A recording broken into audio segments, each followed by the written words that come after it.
Hey guys, welcome back to Jam Movies, and today we're going to be discussing Bad Boys.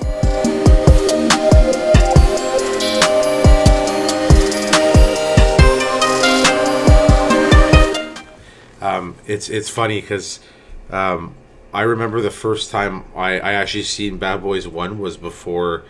Actually, I watched the second one first. I didn't even know this movie existed until I watched the second one. These movies always remain a classic for me. Even the newest one I thought was awesome. But this is your original. This is where it all started. This is where that brothership started between Marcus and Mike. But before we get into any of that, let's go to the budget. Okay, the budget was 19 million, and as always, we got to mention Canadian and U.S. Sales. It was 66, so just in North America, it already made more than what it was, what they spent on it.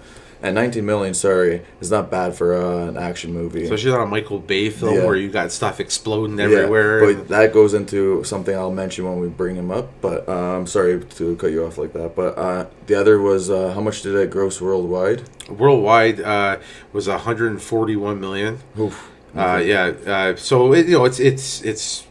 it made a good amount of money. And I'm pretty sure as the movies went on, I think it made more and more money. Even the third one too came out during COVID, and it made a half decent amount of money, right?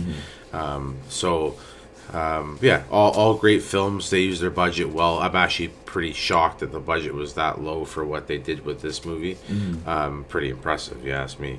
And Michael Bay's the master of disaster, right? So, let's get into the Michael Bay himself.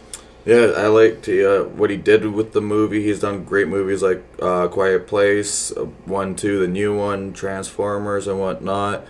But what do you have to say about him? Oh, Michael Bay. I mean, there's a lot of hate towards him. A lot of times, people are complaining about, like I keep saying, explosions and unnecessary action scenes. And I don't know. I enjoy the way he crafts films. Like he gives you that adrenaline boost. I've enjoyed many of his films. One of my favorite movies, Armageddon, is because I told you before I'm into all the space movies. Armageddon is by far my favorite. Yeah, is it a far-fetched storyline? Yeah, but it's a movie. Movies are meant to do that. So he takes me out of my seat and puts me into the film. I find with majority of the stuff he does, right, and majority of the stuff he puts his name on, right. I as a director, I enjoyed him. I enjoyed what he did with this movie, shot for shot, great action scenes, the chemistry that he was able to create with Martin Lawrence and Will Smith, and both they're super young in this movie too.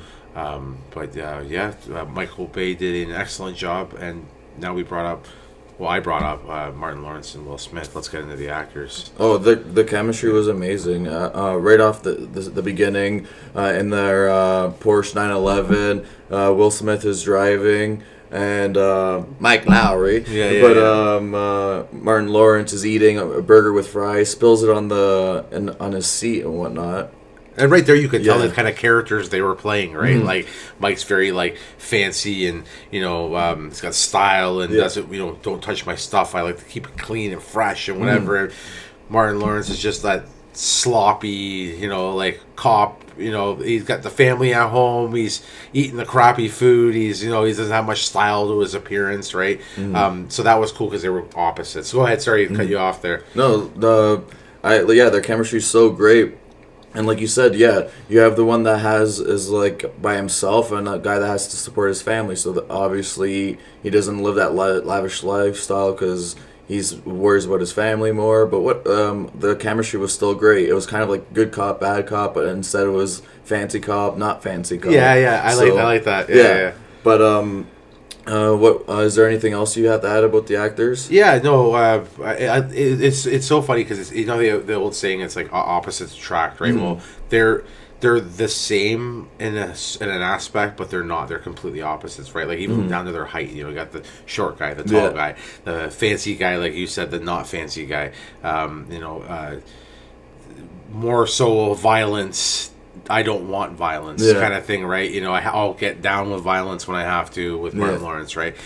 So that was cool to see, and obviously, you know, opposites attract, but they also were going to butt heads at the same time too, right? So yeah, they had perfect chemistry on screen, and all throughout the series they did, right? Even now, you know, the big gap between Bad Boys 2 and 3, they came back together with third one and the fourth one, and they still had that chemistry. Why? Because Michael Bay obviously seen something in them for this role, and they play it so well, and I have no complaints whatsoever.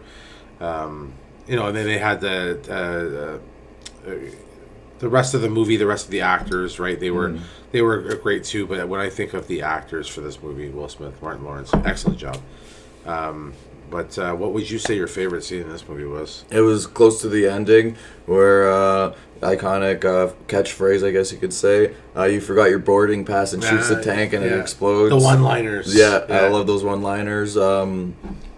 Also, the scene where Martin Lawrence finally like mans up for the one scene where he's racing against the car at the very end and pushes the car out of the way and goes right through those two things at the airport. I'm not sure what they're called, but like it makes it, and like he shows like Will Smith he can do what when he wants to. But what's your favorite scene? My favorite scene, you know, I'm gonna have to go with the starting of the movie, right? You got these two guys get pulled over because they think they're getting carjacked, right? And they're bickering back and forth like an old married couple, and the whole thing gets flipped on its side when you find out that, you know, these two are cops, and you know, and it kind of gets me engaged in the movie right there, right? I'm ready to go for a ride with these two cops that are completely, seems like they're mismatched, obviously, but they're not. Great chemistry. That would be my favorite scene. But I will say it's time to go to the Jammeter. Ooh, I'll give it an 85. It's a great action movie. It's not one of my favorites, but I liked it nonetheless. There's higher or better ones as you get down the series, but this one is good, action-packed, kept me entertained, and I have no complaints. What do you rate it at? You know what? I'm going to give it an 80% because, you know, it's not my favorite of the series by far. Number 2 is. But you got to give respect when respect's due for the original of the series. And again, too, we didn't even really discuss the ending on this one because it's just a generic ending, right? Yeah. So for that, I mean, that part left it generic, right? The movie itself was action packed, so it's a great action movie. So I think 80% on the Jammeter is where I'm at with that. But still a great film, right? But with that being said, guys, thank you for joining us on our discussion of Bad Boys. We enjoyed revisiting this movie, and we will continue to time and time again. If you haven't seen it, please go and check it out, guys. And if you like this video, hit that like button, hit that subscribe button. Also check us out on Instagram. And as always, thanks for jamming out with us.